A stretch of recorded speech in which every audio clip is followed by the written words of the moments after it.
Hello viewer, मैं Sandeep fun with commerce channel से।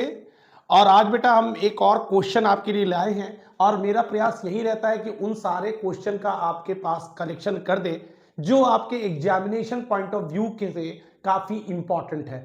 तो उसी कड़ी में एक क्वेश्चन मैं आज फिर से लाया हूं और वो ये है कि A and B were in partnership sharing profit in the ratio of 2:3।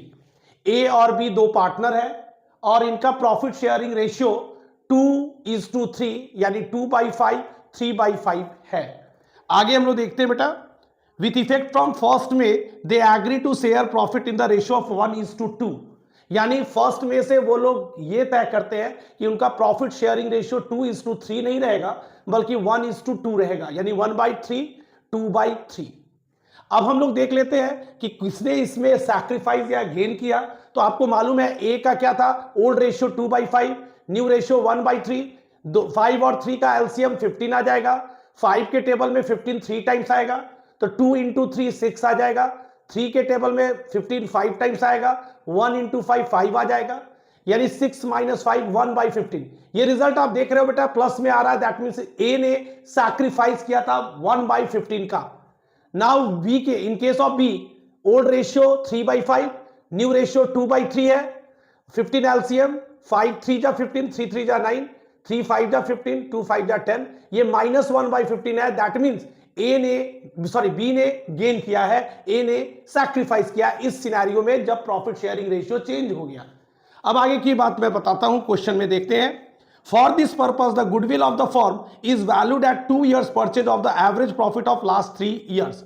अब हम लोग गुडविल निकाल लेते हैं और गुडविल के लिए कंडीशन ये है कि लास्ट 3 साल की प्रॉफिट दी हुई है, उसका एवरेज निकालो और जो एवरेज आएगा उसको 2 से मल्टीप्लाई करो, क्योंकि यही क्वेश्चन का डिमांड है गुडविल को निकालने के लिए। तो एवरेज प्रॉफिट फर्स्ट ईयर का 1,50,000, second 1,40,000, third 2,20,000 divided by 3, because 3 साल का प्रॉफिट गिवन है। तो ये आया 5,10,000 divided by 3, that is equal to 1,70,000। चूंकि क्वेश्चन में गिवन है कि जो गुडविल होगा वो एवरेज प्रॉफिट जो निकलेगा उसका 2 years परचेज होगा, तो गुडविल को हमने 2 इंटू 1,70,000 कर दिया, 3,40,000 आ गया। अब आगे की ओर बढ़ते हैं। अब यहां पे दे रहा है reserve appear in the book at 1,10,000। Reserve जो है वो 1,10,000 का है। अब जनरली केस में हम करते क्या है कि जो जनरल रिजर्व होता है उसको ओल्ड पार्टनर को ओल्ड रेशियो में डाल देते हैं इन जनरल केस। लेकिन यहां पे एक क्लाउज ये दिया गया है कि partners do not want to distribute the reserve. मैंने आपको लिख दिया है यहां क्वेश्चन में, partners do not want to distribute the reserve. इस केस में होगा क्या कि हमें रिजर्व का भी एडजस्टमेंट बनाना पड़ेगा जैसे गुडविल का करेंगे।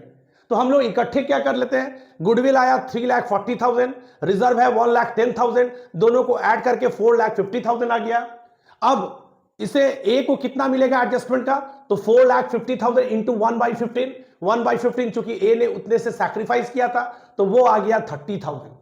तो यहां पे आप देख सकते हो जो जर्नल एंट्री बनेगी वो 20 कैपिटल अकाउंट डेबिट, यानी बी के अकाउंट से 30,000 डिडक्ट हो जाएगा और ए के अकाउंट में उतना चलाएगा, इसलिए ए के कैपिटल अकाउंट को उतने से क्रेडिट यानी 30,000 क्रेडिट कर देते हैं। आप यहां पे देख रहे हो कि हमने गुडविल और रिजर्व को ऐड करके फिर एडजस्टमेंट किया है। क्यों? क्योंकि पार्टनर जो है ये रिजर्व को डिस्ट्रीब्यूट नहीं करना चाहता है। अगर वो डिस्ट्रीब्यूट करना चाहता तो रिजर्व जो है ओल्ड पार्टनर यानी ए और बी को ओल्ड रेशियो यानी 2:3 में डिस्ट्रीब्यूट हो जाता और गुडविल का फिर एडजस्टमेंट होता। लेकिन चूंकि इस केस में पार्टनर्स जो है they don't want to distribute the reserves amount, that's why हम लोग गुडविल और रिजर्व को ऐड करेंगे और उसका एडजस्टमेंट हमने किया। तो इस टॉपिक में आज इतना ही। आप मुझे कोऑपरेट करें, कमेंट करें, लाइक करें, सब्सक्राइब करें। Okay, thank you.